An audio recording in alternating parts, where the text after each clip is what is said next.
بہذا الحدیث اسفا، اگر ایمان نہیں لاتے اس کلام پر. اسفا یہ مفعول لہو ہے. فلعلک باخع نفسک اسفا، آپ جان نہ قربان کرے افسوس کرتے ہوئے، کیونکہ مفعول لہو کے معنی ہے کہ ما یقع فعل الفاعل لاجلہ. تو یہ اسف اور غم کس وجہ سے ہے؟ ان لم یؤمنوا بہذا الحدیث، کہ یہ لوگ اتنے واضح قرآن پر ایمان نہیں لاتے. انا جعلنا ما علی الارض زینۃ لہا، ہم نے بنایا جو کچھ زمین پر ہے خوبصورتی اس کے لیے. لنبلوہم، تاکہ آزمائیں ان کو. ایہم احسن عملا، کہ کون ہے بہترین عمل والا. وَإِنَّا لَجَاعِلُونَ مَا عَلَيْهَا صَعِيدًا جُرُزًا، اور ہم بنانے والے ہیں جو کچھ زمین پر ہے چٹیل میدان. کچھ بھی نہیں ہوگا، ان قریب ساری زمین تباہ و برباد ہوگی. ام حسبت ان اصحاب الکہف والرقیم، کیا آپ گمان کرتے ہیں کہ اصحاب کہف اور رقیم کانوا من آیاتنا عجبا، ہماری آیتوں کے سامنے عجائب تھے. یہ اصحاب کہف اور اصحاب الرقیم کہتے ہیں کہ اصحاب کہف تو یہی ہے جو ادھر مذکور ہے، اور اصحاب الرقیم وہ ہے کہ جو 3 آدمی پہاڑ کے اندر پناہ لے گئے تھے اور بارش کی وجہ سے ان کے اوپر ایک چٹان اتر آیا، اور پھر ہر ایک نے اپنے نیک عمل کے وسیلے سے دعا کی اور اللہ نے نجات دی. امام بخاری کا خیال یہ ہے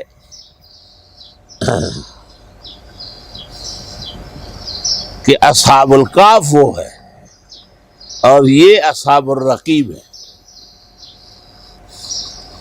شانور شاہ صاحب نے لکھا ہے کہ اشیاء کوچک کے اندر ایسی جگہ دیکھی گئی ہے جن کے بارے میں اصحاب کہف کے مواطن کا اندیا ہے.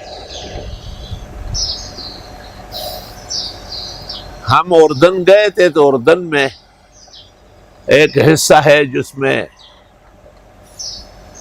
اصحاب کہف کی نشانیاں ہیں.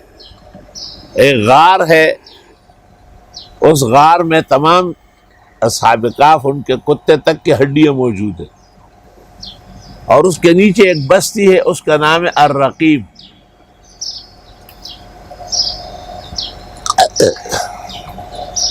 اور یہ مسجد جو اصحاب کہف کی تھی بیت المقدس کی طرف قبلہ ہے.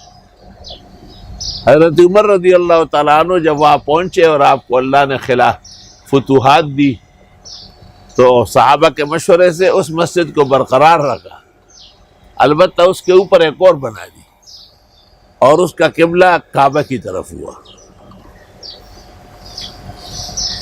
اور اس کے بالکل سیدھ میں وہ ڈیڈ سی ہے، البحر المیت، اور اس کے سامنے القدس ہے. اس سائڈ پر اردن کا سفارت خانہ ہے اور اس سائڈ پر اسرائیل کا سفارت خانہ ہے. درمیان میں ڈیڈ سی کے اوپر ایک پل ہے.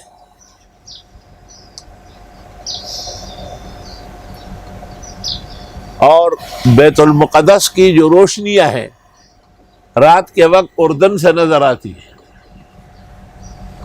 اردن والوں نے کہا ہماری عورتیں وہاں ہیں، ان کی عورتیں یہاں ہیں، لیکن اکثر حالات کشیدہ ہوتے ہیں تو آنا جانا نہیں ہوتا. ہمارے سلسلے میں اردن کے سفیر نے اسرائیلی سفیر کو کہا کہ میری ضمانت پر ان 4-5 بزرگوں کو القدس دیکھنے دیں، اور یہ سرکاری گاڑی میں ہوں گے، نیچے اتریں گے نہیں، اور گاڑی کے اندر ہی ہم ان کو تمام مضافات اور متعلقات دکھائیں گے. اسرائیل نے کہا کہ یہ کام اس طرح نہیں ہوگا، یہ 10 آدمی ہوں گے اور 1 مہینے بعد آئیں گے،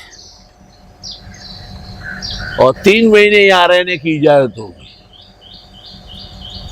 لیکن یہ فلسطین کے ویزے پہ نہ آئے، وہ کمزور اور ضعیف ہے، ہمارے ویزے پر آئے، اور ہمارے پاسداران ساتھ ہوں گے اور ان کو کوئی رکاوٹ ہم نہیں ڈالیں گے، ان کے اسلام اور مذہب کا جو تقاضا ہے اس کے مطابق یہ آئے جائے۔